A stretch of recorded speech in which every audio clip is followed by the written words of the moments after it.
I'd go, yeah, I don't care about the money. It's the experience. It's just being able to sit there and actually have that live experience and being able to bring a show. Online, it doesn't mean anything. Like it is so rough to do an online show for me because I go, what am I meant to do? Just like staring there at the camera, like, yeah, I'm happy. Yeah, not really. It's just like this fake facade, which I get it. We had to do it at the time, but it was just not enjoyable.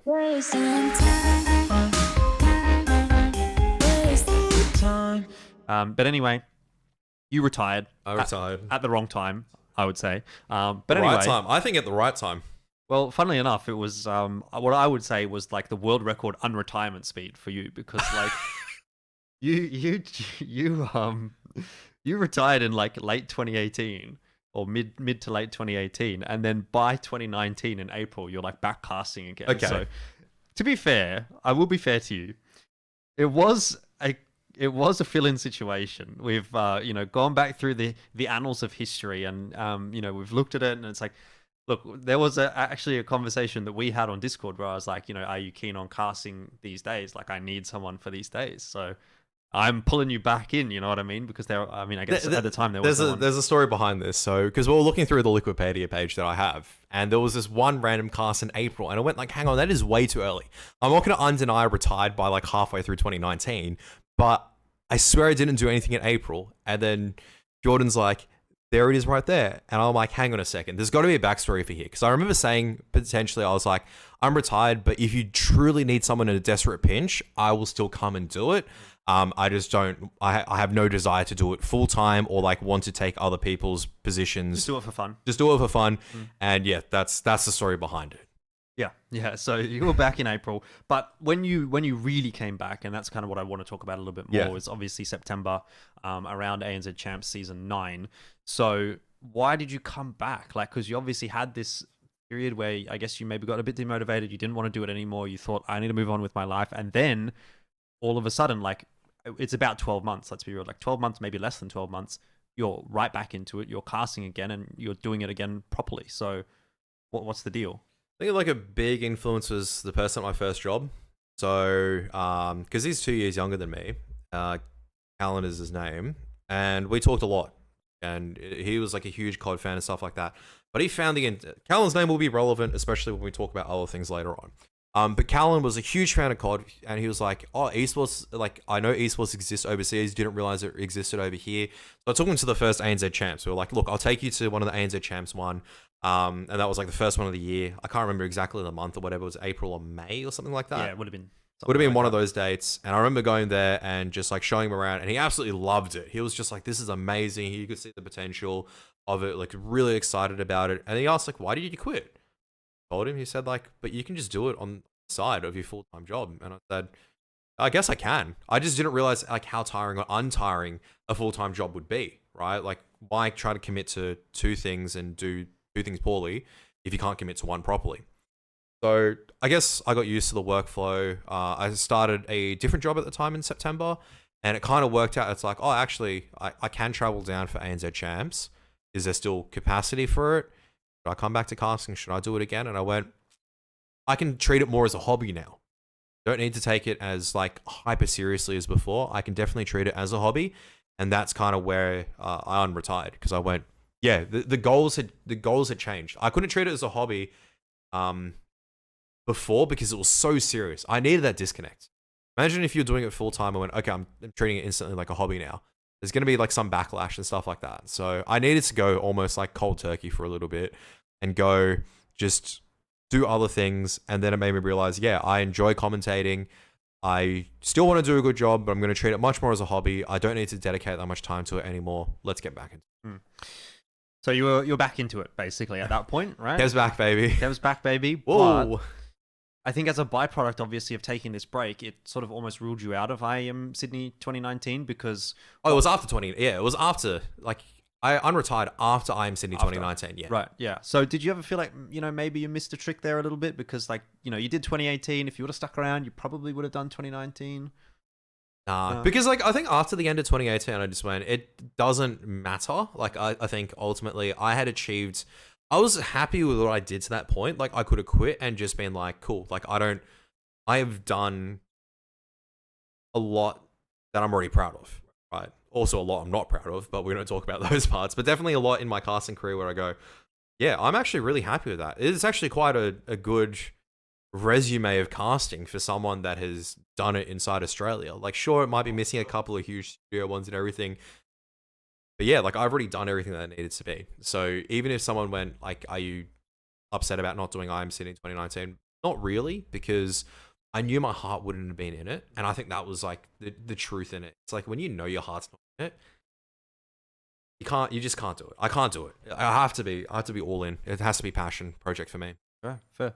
Well, one of the big things actually that you did at least manage to achieve in 2019 was you got yourself another international trip, but this one was a little bit of a different one. Yeah. So we're talking about Extremesland. Extremesland wasn't MEO. Extremesland was run down at FBI Gaming Cafe. No, but I think MEO 2018 had an Extremesland final. And then yeah, 2019. Yeah. But this was obviously the next year, which you were sort of involved in some weird kind of way. Yeah, so because I known the guy at FBI Gaming Internet Cafe. I know, great name, FBI, right? Fastest best internet. No, I love the guy a bit. So I've known Michael for ages, but he called me out of the blue, and he's just like, "Hey, I need to run like an international qualification tournament and stuff like that." So I think it was the online portion was handled by Instafrag at the time, which is now known as something else. And then I ran kind of like on ground stuff and things like that, and got Ash to help, good old Ash to help out as a crew member because she'd been my enforcer / like other admin. This was pretty much a combination of like I knew so much about running LANs at that point, at that particular venue, like nothing could go wrong. You just spun it up out of nowhere. Yeah, like I knew like unfortunately I spent too much time at that gaming cafe to know exactly what the infrastructure and how it worked and where the PCs were and how to run everything, which is depressing to think about in one aspect, but also it made it running like this experience for, because it was like Kings? Was it Kings at the time? Or they different name? Ex-Kings, I think. It was just after they left Kings. I think they would have been Order at the time. Order, they would have been Order, Avant, Chiefs, and Greyhound. Or they might have been... They were Greyhound at the time. It was Greyhound, yeah. It was already Greyhound at that point. But there was definitely 4, like, good, solid teams at the time. Yeah, it was a pretty close competition. And yeah, eventually Greyhound obviously win. They have to have a fill-in because I think both teams qualified. Both Order and Greyhound qualified. They had to play for seeding, and both of them were kind of like Siebes about it. That was the vibe that I got. But we were just like, okay, well, we still got to treat it seriously and stuff like that. But I think one of the Greyhound boys, I can't remember who it was. It was Dick Stacey. Was it? Yeah, I think he said like he had something on and he had to go visit family. You know, only he'll know is true or not. I always choose to believe the better in people. I go, look, in fairness, it is a seeding match. If you want to go do something else and your team is fine with it, okay. And they ask, can we? And I think Dexter goes, hey, Kev, can we play with Ash? And I thought about it and I went, oh shit, there actually isn't anything in the rule book that says your stage admin cannot go fill in for a team. I went, what is the substitution? There is no substitution rules. Okay, it's like by admin discretion and stuff like that. And I went, well, I just looked at EMAG because EMAG was playing on Order at the time and said, hey, Chris, you okay with this? Yeah, it's fine. Okay, Ash, you're playing now. So she's a Nats winner. And a LAN winner because, you know, dropping a huge 0.5 or 0.6 rating, but she has a medal. There you go. She won a LAN more than what most people can say. that is definitely true. Now, if you recall, there was actually a little bit of a fallout after that event as well. Not because of what happened there, but it was... Yeah, because there was a clash, right? Yeah, so were you involved with this at all? Or did you have any kind of... nothing to do with it necessarily, but you remember obviously what happened was Extremesland Finals were on whatever date, and then there was also an ESL Pro League qualifier on that date as well.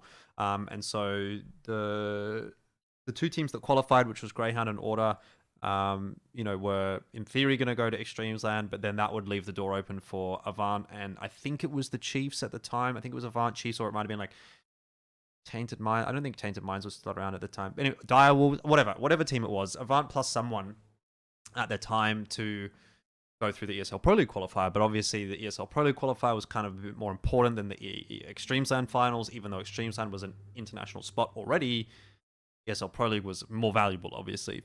So what ultimately ended up happening was Greyhound and Order decided they didn't want to go. So did you have anything to do with like getting the other teams over? Because I remember you were like behind the scenes a little bit with this event. I think I was pretty much only operations. I think I was asked a couple of things by people, but I literally had no control. Like I was very much like a Australian kind of contractor. That was probably the appropriate way to view me as. I was brought over because I could handle the English portion or whatever. I think it was just more reward that the English side ran well, honestly, versus anything else. I didn't have a formal role when going over. Truth be told. I think it was like very vague because there wasn't really an English broadcast planned to happen. And then it kind of did.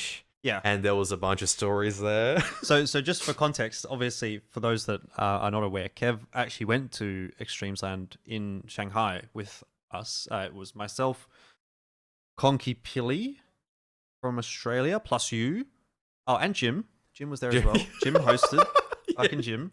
And then Blair was there as well as the other caster. Yep. But you, somehow. So how did you end up getting roped into going to China and not casting? Because that just seems ludicrous to me. Well, okay, for me to not cast was a very easy decision because I hadn't earned it. Right. I'm like very firm in terms of like, I don't care what other people say. It's like, oh, the people do it. Shut the fuck up. I don't care, right? I had not casted at that point, like until September. So if I went, okay, I've casted for 2 months and I'm coming back and I'm just pushing someone else out. Yeah, I could do it. Is that reasonable? Absolutely not. Like I've never been that person. I remember that event going, because people probably would have said, Kev, why aren't you casting and stuff like that? I would have said, well, what about these other guys that have put the effort in? Like, why am I taking one of their spots when I've put in no effort into casting? The reason I'm there is for something completely different. So, no, like, I don't get to decide to take someone else's place. What sort of experience was that, though? Obviously, we all have our stories from Extremesland. It was a very scuffed event, but I feel like it was even more scuffed for you than it was for us, because at least we were like, okay, we're talent. We're sort of a little bit isolated from it all. A lot of the shit that ended up happening kind of fell on you to almost try to figure out, because you were the one that was there as translating for the talent, which like I'm sure wasn't the easiest of jobs for you. But what was this whole situation like? Because was it super scuffed? Because I remember you had to go into like the prod room and try to talk to the production team, and they were a bit fucking mentally checked out or whatever, and you had to sort of get your bully pants on. Yeah, I had to tell the director of the Chinese stream that he was wrong. Because of this bloody thing. This is another story. I think this is a story. Tell the story then. I have to tell the story now. Okay, so this was the symbol that was given for Jim to throw to a break. Anyone that's listening, by the way, if you're not watching, it's an OK sign. It's an OK. It's just the OK hand, right? You put your thumb and your pointer finger together, and you hold up your other 3 fingers. Okay. So the problem with the production was they had a very basic understanding of English. That's giving them some credit. That's giving some credit, right? Like very, very basic. And there wasn't really any cues and no real way to talk back. So being able to talk directly to production without having sound come out. So a system was eventually devised by first or second day. I remember complaining multiple times. They devised, okay, when you want to throw to a break, because there was a lower third on the graphic that was always there, no, you couldn't see anything there. So they said, hey, like when you want to throw to a break, just give this sign and they'll throw to a break. Like just give that under the lower third and they'll throw to a break. And Jim's like, that's fine. Jim, the ever professional, like he's probably like 3 times over this event already. It's honestly horse. He was fucked. He was getting fucked at that event because it was a 4 best of 3 day, like every day. I jumped on hosting at the end of that day. I remember that. He was hosting from... what was the call time? Like, you'd probably have to get up at like 5, 6 a.m. to get to the call. I think the call time was like something 9 or 10. It was really early on. Super early, like 9 o'clock. Let's say it's 9 o'clock. I'm pretty sure it would have been like 9 o'clock. So yeah, probably getting up at like 7 o'clock, having breakfast, getting on the bus at like 8:30, something like that. Hosting all day, and the day did not end. I shit you not. Sometimes until after midnight. Yeah. Because I can recall there was like a Family Mart outside of the hotel. We would always go to this Family Mart because it was the only thing that was open. And you'd get your fucking sandwich and like your can of beer or your can of Asahi or something. That was like our nightly ritual, was because, we would all come back at the same time and we'd all just go to this Family Mart and get a can of beer, have it in the lobby of the hotel, and then go to bed.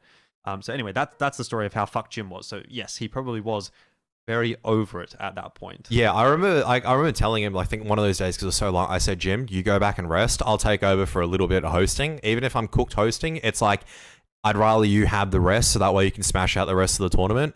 Yeah, that was a pretty cook one. So I technically was talent for a little bit. I did host for you guys. Poorly, but hey, I still hosted. So yeah, that was... So he was giving this sign. He was giving this okay sign, and they did not throw to break. Like, didn't throw to break. Put it above the lower third, didn't throw to break. I don't think he eventually was like, all right, we're just going to go break now. And I think he was like literally this close to just walking off the desk because he was just over it. So yeah, like, and production just always felt like they were making excuses and stuff like that. And I go like, look, fair enough. Like, if you make some excuses or whatnot, like, they're somewhat understandable. But you don't make excuses like, oh, the English production doesn't have a clean feed, then I take a photo of your English production having a clean feed. Like, come on, man. Like, bro, I'm fresh sometimes to production, but I'm not that fresh. Try another one on me. So I literally showed it and I said, like, come on. Like, we had a liaison called Jason over there. And I was just like, Jason, come on. Like, I understand. I don't want the director to look bad, but we can't, like, don't say this stuff. I would rather any excuse rather than you lie to me. Please, kind of thing.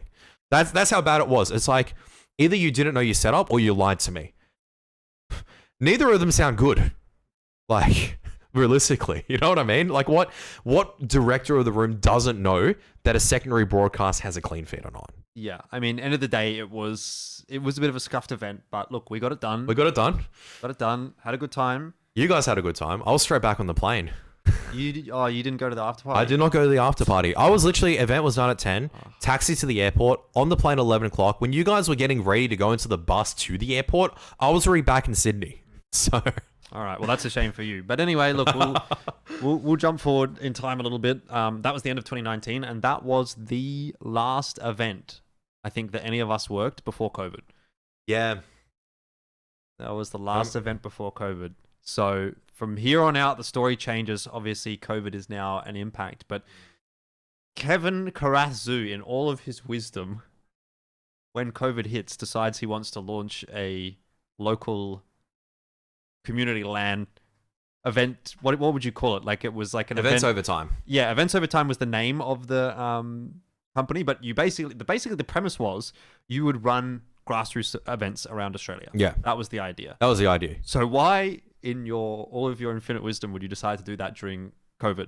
Well, a lot of the planning was initially during the beginning of COVID, right? So, like, you have to imagine April 2020. So this is really way back towards when COVID, we didn't really know that much. It was pretty dire in the news at the time. Wishy-washy in Australia. Very wishy-washy and stuff like that. Already January news reports already come out, but March, April, this is when the first, like, severe kind of lockdown happened. People weren't going out, things like that. And I'd lost my job. I got made redundant. And I was just sitting, and it was a lot of prototyping. So going, okay, like, when things are clear again, this is what we're going to do. It just so happened when I was planning for the March CSGO event, this was like to coincide with Fortress Melbourne opening. I was planning that from January. So then COVID hit in March. So I was just like, okay, that's cool. I was looking at the Twitter, and I think the first Events Over Time tweet came on March 10th. And then, like, dead set, like a week or two later, it was like, our Melbourne event is cancelled. Yeah, pretty much, because it was because, like, at that time it wasn't like we weren't too certain about what was going to happen. Like, we just knew that we wanted to run grassroots events and stuff like that, and then it just got closed down from there because obviously COVID managed to make its way onto the shore. It was a threat. It got past biosecurity and things like that, so we had to cancel it. So that was the first time. I don't know if we were calling it ourselves EOT at that point, maybe informally, like probably we just started that, but that was definitely a project that was in planning for a while. Like, as in, it was definitely being planned from January onwards, and it was just more of a late announcement kind of thing. Yeah. I mean, obviously, as we know in hindsight, like, it didn't really end up going anywhere necessarily. I don't think, did you even you ran some online events and stuff I ran one online Valorant season. I tried running a Valorant LAN, and then we had the Bondi Airport man that then closed the Sydney lockdown for Christmas Day. I was like, awesome, better cancel just in case, because no one wants to imagine the news headline, sweaty gamers cause a COVID outbreak. That's the outline that 7 News would have gone for. So you could have been famous, man. You could have been famous for all the wrong reasons. That would have killed everything. So, and then I wanted to run one, and I went like, okay, cool. let's go try to run one for July 2021. COVID outbreak happens again because of Sydney, and we have to go into lockdown. Yeah. It's just timing just didn't work. Well, I seem to recall there was something to do with like you guys were trying to do CS and you were also trying to do Valorant LANs or something like that. Valorant LANs as well, yeah. But there was something to do with the Valorant LAN not panning out because there wasn't enough interest. So there was like 6 teams registered for interest. I think a lot of people were saying they wouldn't pay money to go enter them. And this is going way back to, I would say, about an hour, and I was saying that people are paying for money now. That's why one thing is there, because I'm going, hang on a second, like these were always meant to be events where you're coming in and having fun. If you get a bit of cash, awesome, but the whole kind of vibe is to just get to know people, to enjoy having competition, have a bit of banter, get to know people, and just to end a day like doing something, going, yeah, that was actually good fun. I've made a couple of new friends. I've met a couple of people I might know for life. And might lead me somewhere, like Kameen did for me as an example. I met Kameen at a CSGO, not CS, Source LAN or CSGO LAN? Might have been a CSGO LAN. So arguably, if I didn't go to a LAN, I wouldn't be a commentator. I know we met at a CSGO LAN. Yeah. And I'm pretty sure the first time I met Kameen was also at a CSGO LAN, which I think you were at as well, because it was a Sydney one. So Battle for Sydney. Yeah, exactly. Amazing.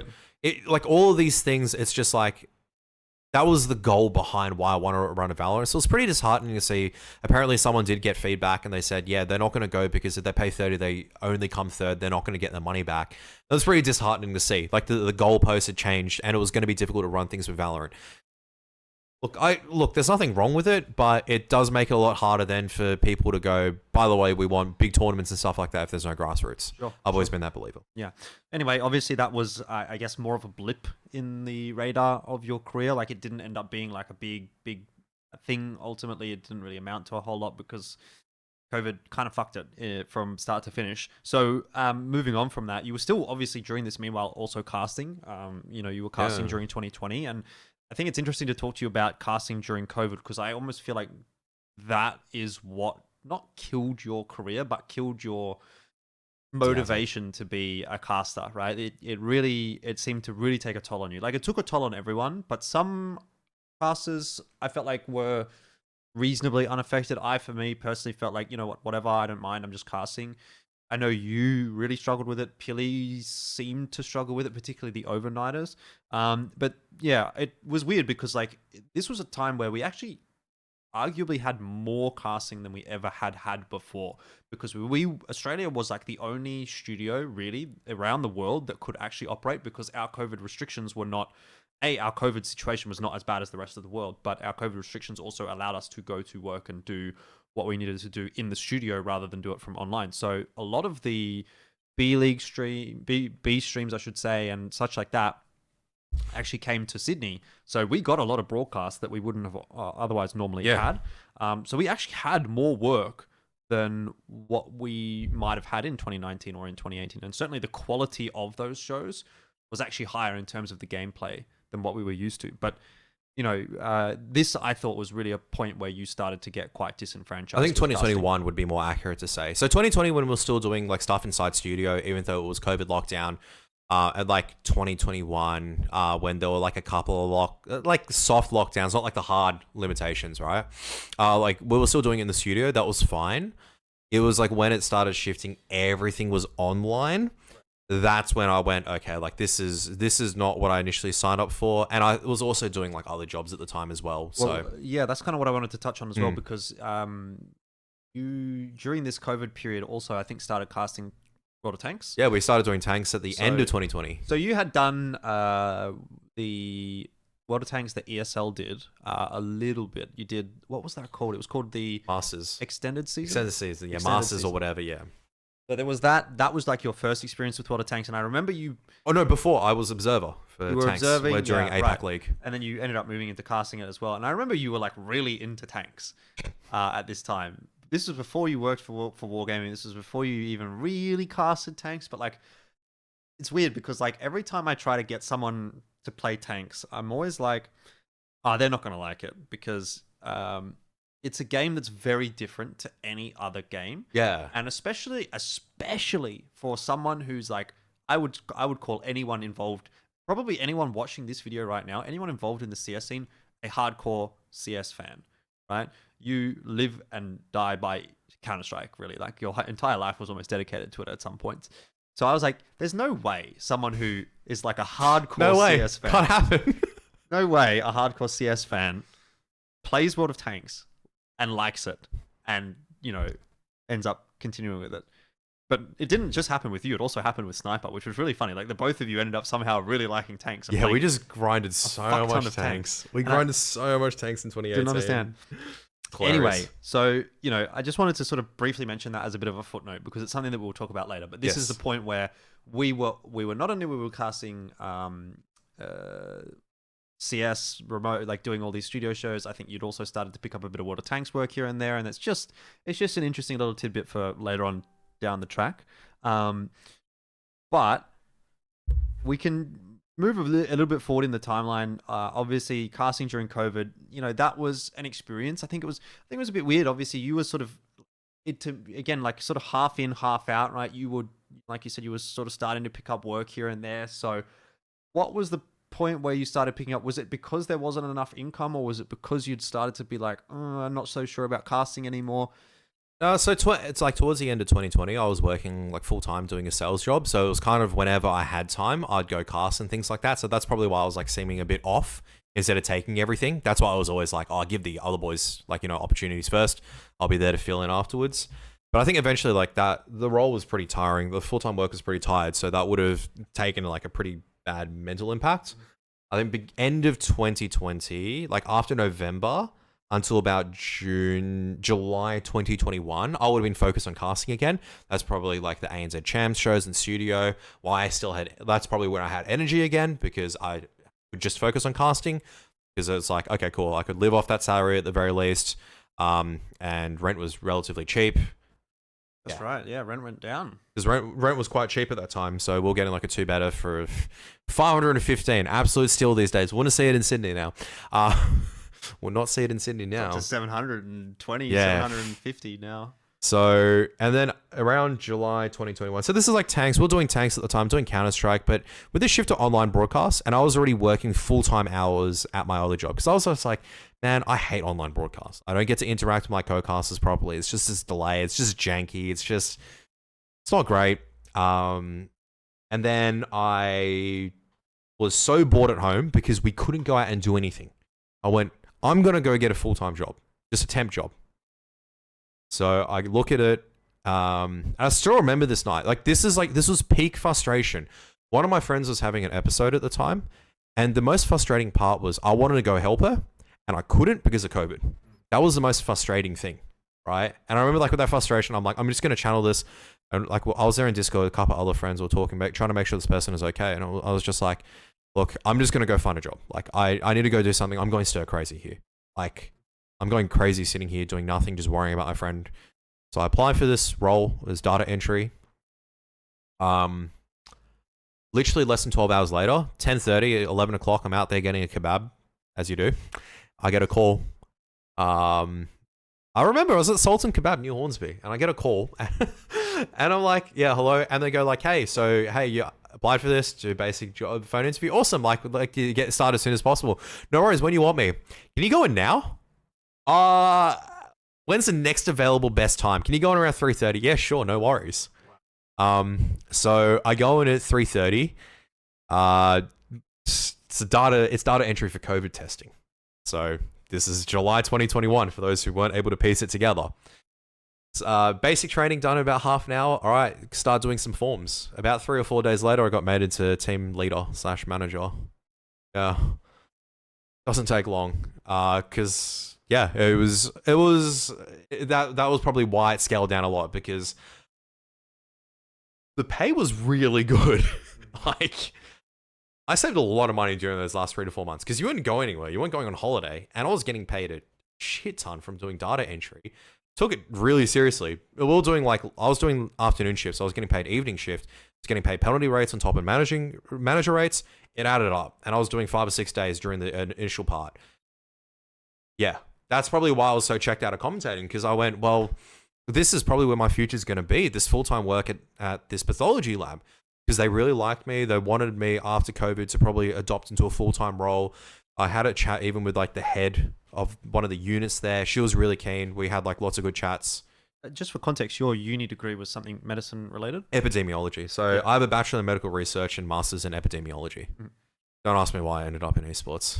Well, it'll be another like in retrospect episode of that. For sure. But obviously that brings around the conversation of, you know, your second retirement. So, you know, was you were sort of seeming to fall out of love with casting, and B, you were picking up work elsewhere. So that all sort of seemed to kind of come together, and it seemed like you were already like 1 foot out the door in a sense before the water tanks job even came up. But yes, at the point where you then, for whatever reason, applied for Wargaming, that when you got that role, it was like, okay, Kev's really out. Like that was when I kind of knew we're never getting Kev back. Yeah. Because the first retirement was like, you know what, this is just Kev being a drama queen.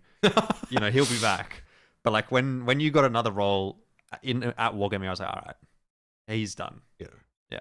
It was because everything was going backwards for casting. Like everything, if it maintained maybe studio casting and stuff like that, I wouldn't have minded and everything. But it was clearly, look, when I came back to 2020, 2021, or even like 2019, at the very least, it was like still studio broadcasts. It was still like semblances there, and they went to online, and I think the complacency set in for a lot of us, including myself. And I just went like, why am I bothering? Like, am I happy being complacent? No. Like, this is very different from the first time where I had to move on with things. I just realized casting, I had fallen.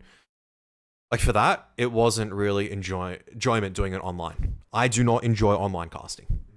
Period. I did it at the beginning because that's all we knew.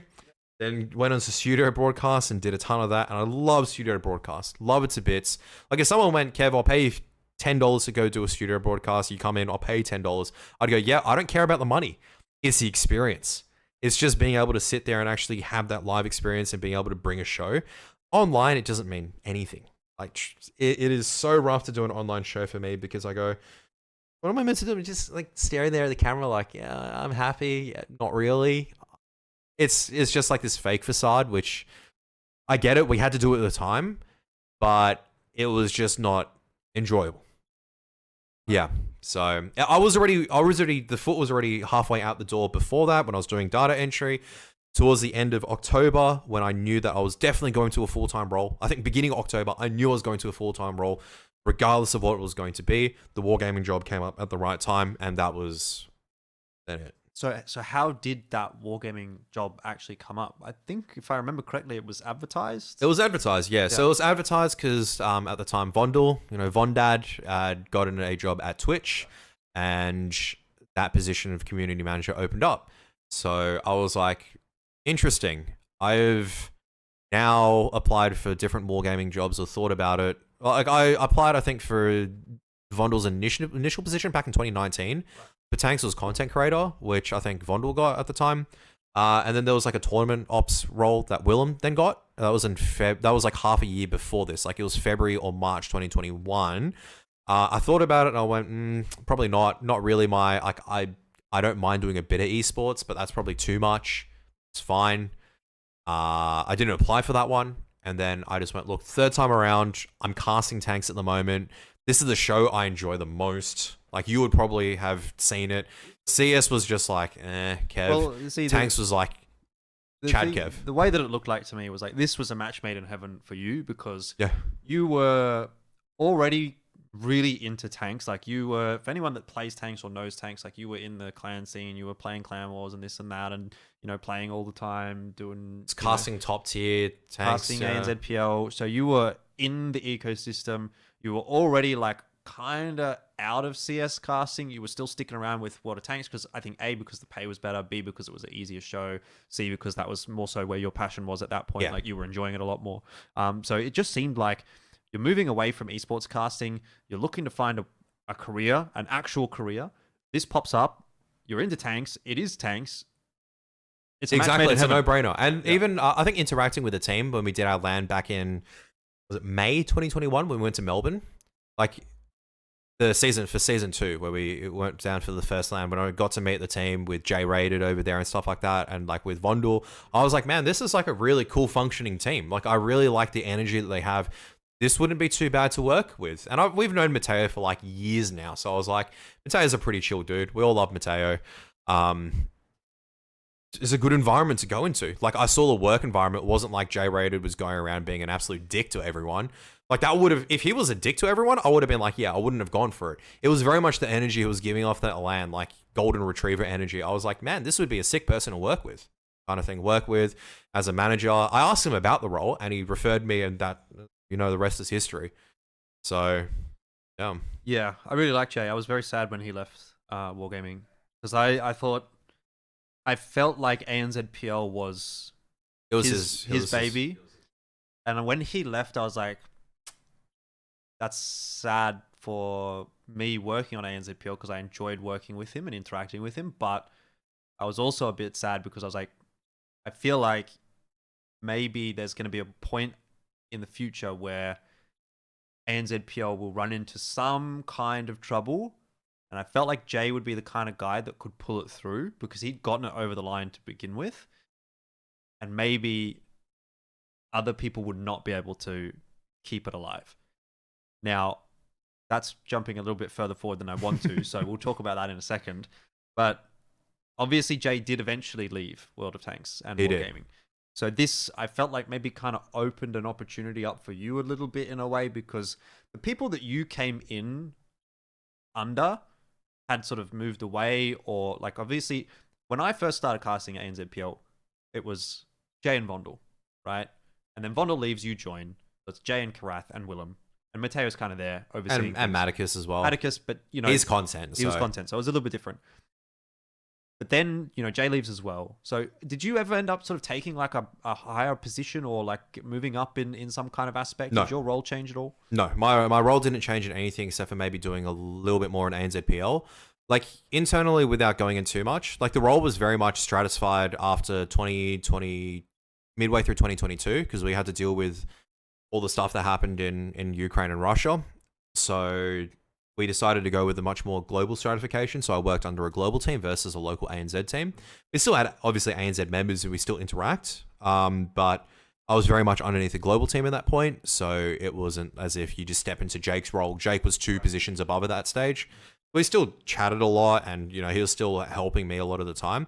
But I talked a lot more with my direct manager at the time, and she was absolutely amazing. So like I wasn't really in a hurry to go anywhere. I thought my future was going to be with Wargaming for a while until something happened. So yeah.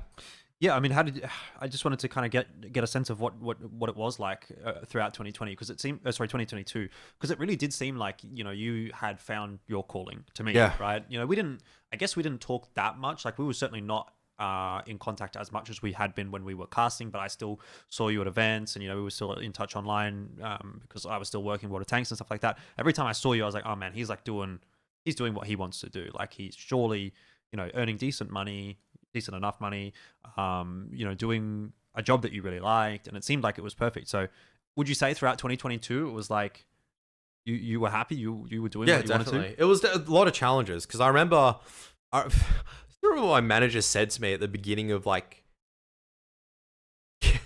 no, a different story. Different story. I remember my manager said like 2022 was one of the hardest years for Wargaming because of what happened. So for those that don't know, Wargaming entity initially started in Belarus. I'm not here to obviously discuss the politics or anything, just here to give backstory. And this is all publicly available information. So when the war breaks out, the company had a decision to make. Russia was by far the largest player base of World of Tanks. It was made for a Russian audience, and it was the largest game, one of the largest games. No denying that. All the information you some public. The company then decided to pull out. They are no longer supporting Russia, like in terms of Russia game operations. We are now focusing on the Western market. So that was like one really challenging time, because none of us knew what was going on. Because yeah, like I think in March 2020, like about April 2022, if no decision was made, I might have left the job. Because stance-wise, I don't think I could have worked for a company that would have stayed in Belarus. I understand video games and all that stuff and things like that, but personally, like I would have been like, I don't think I can do that. I would need, and I heard the same from a lot of people, like as in, from a lot of guys there in my department, they would have done the same thing. But look, decision was really quick from leadership. I have a lot of respect for the leadership making that decision less than a month. Imagine, oh, that's a lot of pressure. Imagine looking at it and going like, yeah, we're potentially cutting 50% of our profits just to get away from that scenario. Like absolutely batshit balls to do that in less than a month. They did it. They relocated all the employees and stuff like that out of danger for all the guys that were on the front line, so to speak. All relocated, new office, everything. Done within 6 months. Some of the smoothest operations. Like that was like the part where I'm like, actually, I'm proud to be a part of this company. Because, yeah, like we stayed together through it. Leadership made all the right decisions. It is very easy when leadership was telling us what was going on, being concise about it, and saying what we're going to do to get through it. So it seems like everything's going great in 2022. Yeah, a lot of learning, a lot of good stuff that we were able to do project-wise. ANZPL, we were able to go up to like even artillery and armor museums, make content there, like do all the community activation stuff like that. Learning like so much about even just project management, budgeting, all these things. It was good. 2023 was peak, but the beginning of 2023, because I got to go to Japan and meet my team in person, and that was fantastic. Well, I don't want to get there just yet. Not there just yet. One thing that I wanted to quiz you on, and 2022, it was kind of the last time you, or even actually maybe 2021, but around this point was like the last time where you actually casted, like quote unquote properly, if that makes sense. Yeah. Because you were the one I felt like that kind of got Cthulhu and Bluepanda involved in water tanks. Yes. And you were trying for a long time to stop casting. Since you joined Wargaming, you were trying for a long time to stop casting. But ultimately there was always a situation where either, I think the first season you joined Wargaming, you were still on as a caster for ANZPL, and then maybe the next season it was like you were not officially not a caster, but like, I was overseas for a couple of weeks, and then I got sick one week, and someone else, Ben, I think it's because Ben stepped away in that first season. I think the second season. He stepped away in one of the seasons. So that's why you still needed to come in and like fill in, because I think that was when we got Cthulhu initially, but yes. You still needed to jump in and like fill some roles here and there. So you eventually, anyway, the point of it is by 2022 you get to the point where you've got Bluepanda and Cthulhu involved as well. So I just want to hear from you, how you went about sort of, I guess, developing talent yourself, because like it wasn't really something that you had done before, I don't think, so much. No, not too much. Like only on the side for like when I was doing a bit of stuff for EOT and things like that. I think the first thing I wanted to see was just potential. Like that was the first thing. On where someone could go. Game knowledge is always the hardest thing for tanks, so I went, okay, I need someone to replace me in game knowledge. Shit. Yep, that's going to be hard. Cast. Like not to brag, it's just water tanks is a hard game. It is very difficult to learn. I had to spend. By the time I started casting tanks, I think I was so fresh to the clan war scene. Like I was still getting DMs at that time from like Rainbow or from like CJ, from like the top callers at that stage, going like, "Why are you saying this? This is not right. This is why we're doing things," and stuff like that. But at least they were helpful. They were trying to explain it and things.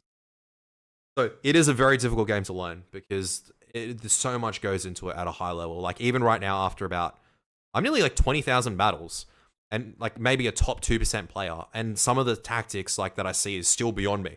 Such a in-depth game. So I had to find someone that at least could match up to that. And Cthulhu was playing the game at the time. I knew Cthulhu had a casting experience. So I went, okay, he knows, he has started playing the game. He's not someone's like, I'll pick up the game. I'm like, you don't pick up tanks. Like, you need to be playing tanks already at a certain level for me to trust to pick you up, kind of thing. So he was already at least like some of the guys he knew was playing at a high level already or stuff like that. And he got in really quickly with some of the clans. I went, okay, excellent. He was a good pick. And it was just more of just letting him learn the game and develop and get to know the community, because that would help him the most as an analyst, as someone that was able to break down the game. For Bluepanda, it was like, I think there were a couple of options I was looking at, but I think what stood out to me for Bluepanda was his energy and just refining that energy kind of thing. Because it was the role replacement. I needed a host. I needed someone who could do play-by-play. I needed someone who was really like a go-getter, and Bluepanda was that pretty much. And really happy to say, it's like, once again, they've always been appreciative of it, but I've always said back to them, it's like, you guys have earned it. There's no need to thank me. If anything, I should be thanking you guys for stepping up to, I had to take risks. you always take a risk when you're getting in. I shouldn't like say Cthulhu Bluepanda upcoming and developing talents, but like tier 2 talent as opposed to tier 1, right? Realistically looking at it. But there's always like calculated risk. I always go like, thank you for at least they put in effort. That was the whole thing. I knew as long as they put in effort, they enjoyed it. I think they were going to be good replacements, and I'd like to think they were. Like definitely added like their own flair to the product and made their names instead of it just Karath replacement. Cthulhu's made a name for himself. I know Bluepanda was definitely well liked by BL towards the end of it as well as PL. So yeah. Yeah. So obviously, you know, at the end of 2022, like you said, you've moved away from casting. You're well entrenched within wargaming, and you even briefly just said there in 2023, like this seemed to be like the peak, right? You were really enjoying it. So let's talk the first half of 2023 and pretty much catch up to where we are at in the present day. It felt like, you know, you had quite a lot to do with ANZPL still at the time. You know, you're obviously really involved in the community, and I remember walking into the ANZPL final and like you're on the stage talking to the community, doing your town hall thing, and it's like, you know, what was 2023 like for you in the early stages? No, it was good. Obviously, it was like a bit trepidatious because J Rated had just left at the end of December, but we knew we had a good team there. Leadership was fantastic. I had a lot of love for the big boss, so to speak, Sin. I still have a lot of love for him. My manager as well. She was amazing. I've worked with her for a year at that point, and like we got on really well. I got on really well with the rest of the team members. Like we were working as a team. I was doing all the activations, like still learning from a couple of things, but that was like the good thing. The team was always very supportive. Like even if we made a mistake, it was like you'd get told on how to do it better next time. It wasn't just like you get chewed up and that's it. It's like, is this what you wanted?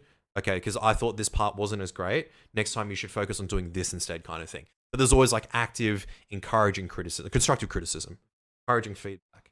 And I was able to go to Japan in March, March, and I got to finally meet everyone properly in person. I went to Singapore like for a vacation. I met some of the guys from the Singapore office, like Conan and stuff like that. But I got to meet everyone finally from the community team. It was like finally good to meet. Because online, Australians are just really loud and they just talk a lot and things like that. And then people realize, oh, we just have infectious energy. It was just like a bundle of energy when we're over there.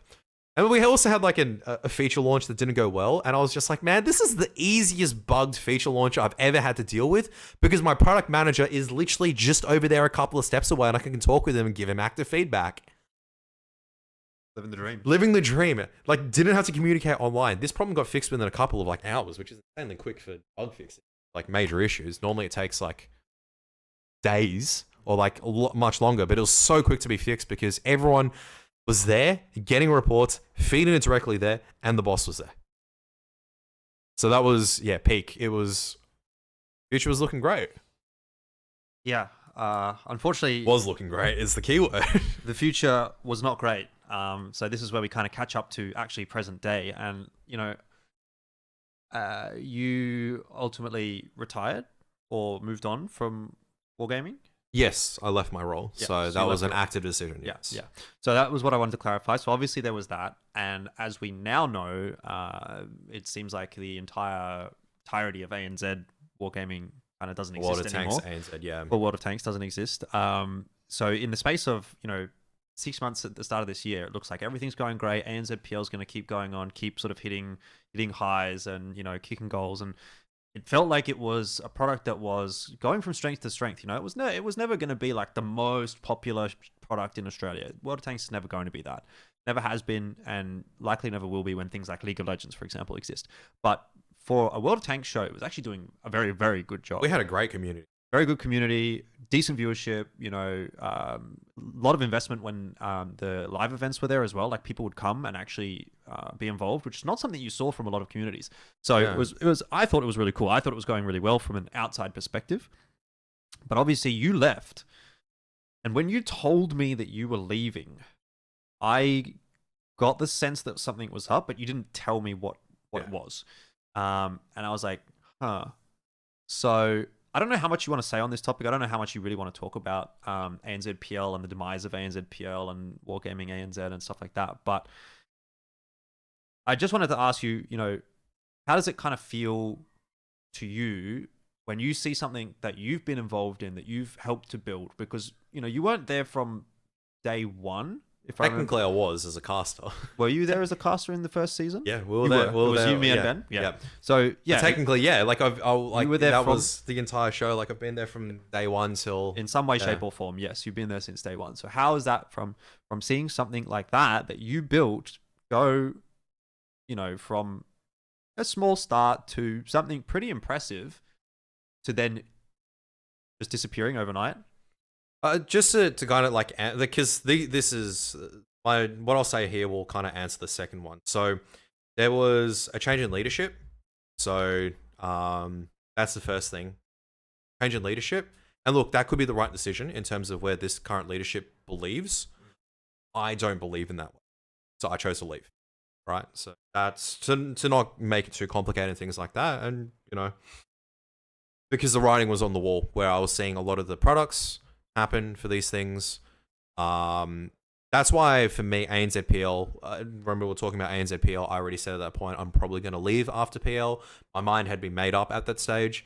Beforehand was because, I knew potentially this could be the last one. So it was actually really, really bittersweet. It was, I looked at it and went, this might be the last one. We'll make it the best one yet. And I thought it was pretty good with everything that we did there. We had 3 teams. We had an underdog story. All this good stuff. Yeah, I think it's just depressing and sad to kind of see such a good product just completely cut. Like if it was scaled back in any way because of reasons, definitely can understand, right? Whether it's like we want to fine tune it, make it a bit more viable. It's like, we want to spend like this amount instead of this amount. Completely understand. But for it to be completely cut is just like, it kind of hurts a little bit. But also, it kind of makes my decision of leaving like more justified as well. I knew that it was the right decision for me to make, and yeah, as weird as it sounds, like instead of me being pushed out, I chose to leave. Like I didn't want any of this to happen, kind of thing, and I refused to. Like, you do not get to lay responsibility on me. I've left because I don't believe that these decisions are correct. I think PL should have been around in some capacity. Yeah. Yeah. I mean, look, I don't know how much there really is to say about it because, I mean, what can you say? Like, what can you say when a show just goes from insane numbers existing to just in the snap of a finger? It seems like, okay, it doesn't exist anymore. It's like, what can you really say about that? Anyway, so my next question then would be, now what? Now what is happening in your life? Because we're at the point where, like, obviously you've just left Wargaming. It's sort of like, what are you doing? What are you going to do now?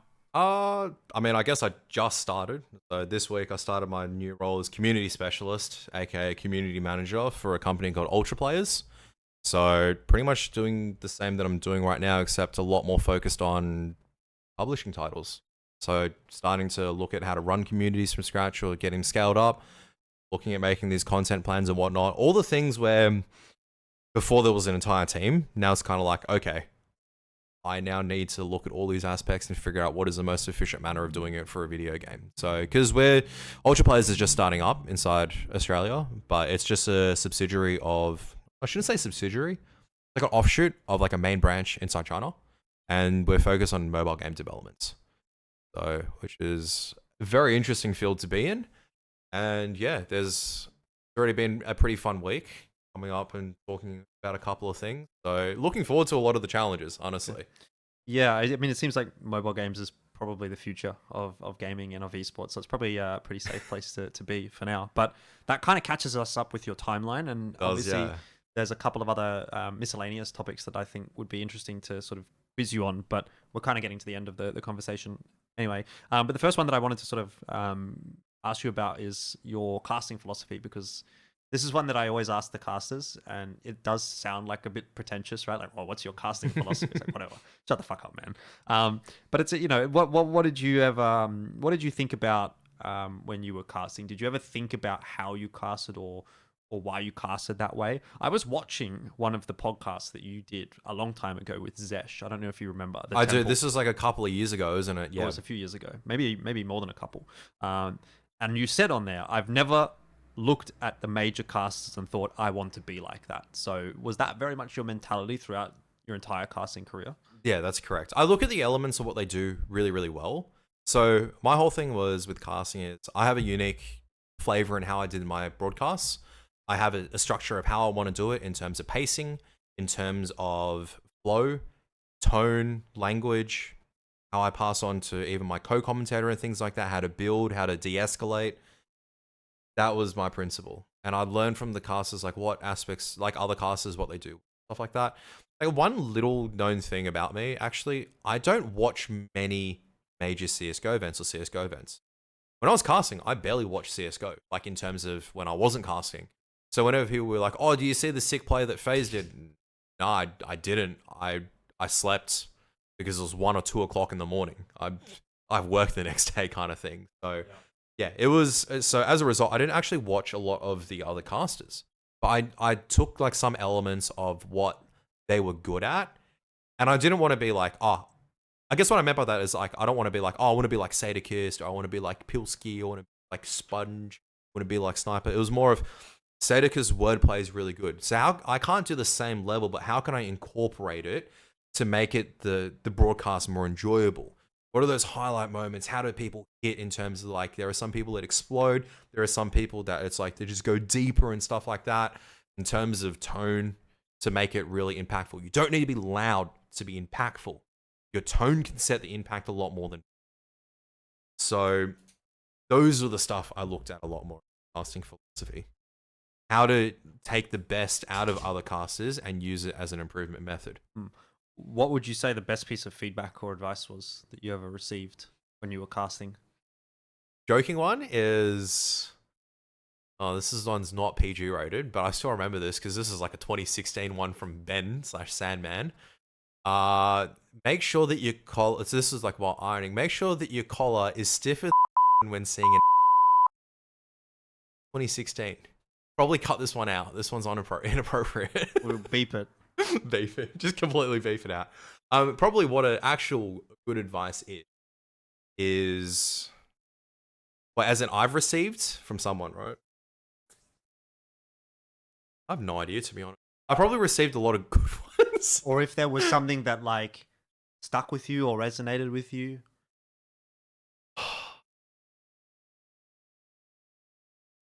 Like the only thing I would know is just more of don't be a dick to people. But that wasn't really a general advice, but it was just something that I realized, which wasn't really advice that anyone gave me. But it's one of the things where it's been pretty hard for people to figure out. Surprisingly, right? Yeah. I'm trying to remember like best casting advice, but in reality, there hasn't been any like literal make or break ones. Yeah. All right. What do you think about casting in Oceania and the concept of OCE Prison? Definitely exists because have you seen how expensive flights are from Australia to everywhere else? Are we talking about like right now, the future of Oceanic? Whichever way you want to go with it. If you're just happy doing Oceanic esports as a hobby and you are more than happy and you have the energy to continue for a long period of time and you enjoy it, then by all means, Oceania has a bright future. We have a lot of potential in grassroots. We have a lot of energy, we have a lot of potential, right? I think where I see the scene right now is very similar to how I see it in 2015, 2016 almost, where there is a lot of setbacks, there's a lot of potentials, there's a lot of ability for grow, but people need to kind of make it into their own. I didn't run events because someone said, hey, go run events, Kev. There was a gap there. I just started running and there's an opportunity. There's an opportunity for someone out there who has the energy and the drive and dedication to do those things. You don't need to have a specific skill set to kind of do it. So I think Oceania for commentating, I guess leading to that, there's definitely a future for people there. If they want to be international, they want to be big, they want to be like earning the huge bucks and becoming the next Atticus or the Sponge or anything like that, then you need to go overseas. You cannot stay inside Australia and hope to go overseas. I'm sorry to say, you need to go overseas. You need to go make a name for yourself. You need to go network. You need to be well liked. It is not just about your casting ability, unfortunately. Yeah, I think that's a sentiment that I would probably echo at this point as well. Do you want to pivot that into your outlook on esports in Australia in 2023? Because shit. I think it's a different question than the commentator one. It is a very different one. I think esports is very dire in a position right now for Australia. For certain titles, I think it's doing well for specific titles. It's doing poorly for other titles. I think the biggest frustration and the reason why the biggest challenge is always going to be for Australia right now is that there doesn't seem to be much publisher love, and that is always going to be your biggest killer when you're looking at your titles. You have to look at League, Valorant as two titles still. What opportunities are there? Like one team going overseas, like we've gone backwards. Like how is it that in 2023 Oceania has like one really convoluted spot to go overseas and compete, and there could be 2 or 3? So this is really frustrating for me to see, because those were the days in 2014, 2013 when we had one team compete for one spot. But I would definitely argue that the talent's there in Australia. It's just whether or not there are the opportunities. And I think the opportunities are very dire right now. Hopefully it gets better, but unfortunately I'm not the one that holds the keys for it. There's been interesting conversations lately about the role of commentators and what you need to do to be a commentator, and how you have to be as a commentator to get opportunities these days as well. And I made a tweet about it. A few other people have talked about it, where it doesn't necessarily feel the same way that it used to. Back when we started casting, you were just a commentator. All you did was commentate. You commentated and you tried to be better as a commentator. But now, and the tweet that I made was basically alluding to the fact that it feels like, you don't necessarily get the value from being a good commentator anymore. You have to be a content creator or a streamer or whatever that may be on the side to add something to the commentary. And obviously for those people that are watching this and watching my YouTube channel, they're seeing I'm making a lot more content now than I ever have before. Yeah, for sure. And it's just because it feels like it doesn't matter. If I spend all this time, if I spent 3 hours tonight working on my commentary, going over my own VODs, looking at research for whatever thing I want to cast in the future to get a bit more information, this kind of thing, feels like that doesn't fucking matter.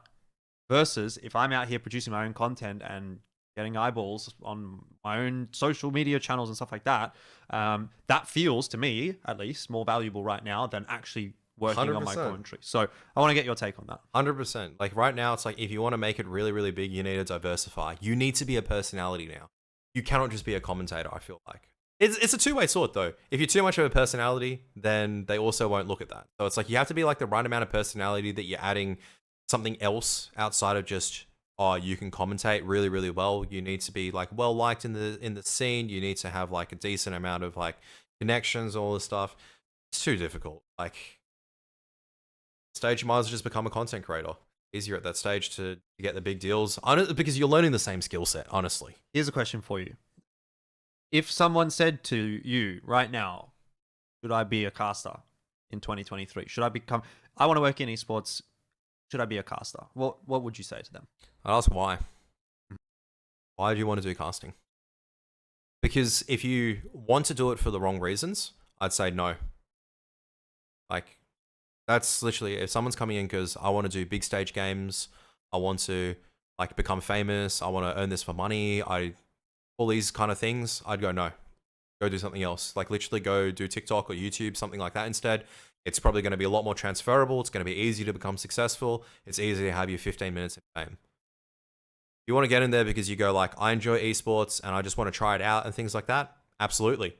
I wanted to pick it up as a hobby? Absolutely. I want to learn a couple of different things? Absolutely, go for it.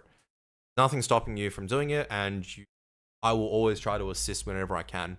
As soon as someone goes to me and goes like, I want to make this into a career, I'd be like, okay, I'm going to have to hold you up there, because realistically,